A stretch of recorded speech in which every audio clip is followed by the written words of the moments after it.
in the wild, where you get more than one aloe species growing in the same area, you sometimes get natural hybrids between the two species. So, in my opinion, the very best one is aloe hybrid between Marlotti and Globiligema. So this is a perfect example of this.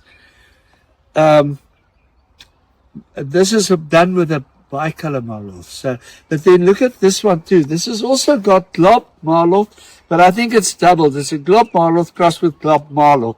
And the one in the front there is Glob Marloth crossed with Marloth Pegloray. So it's got double Marloth and a bit of Pegloray, bit of Globiligema.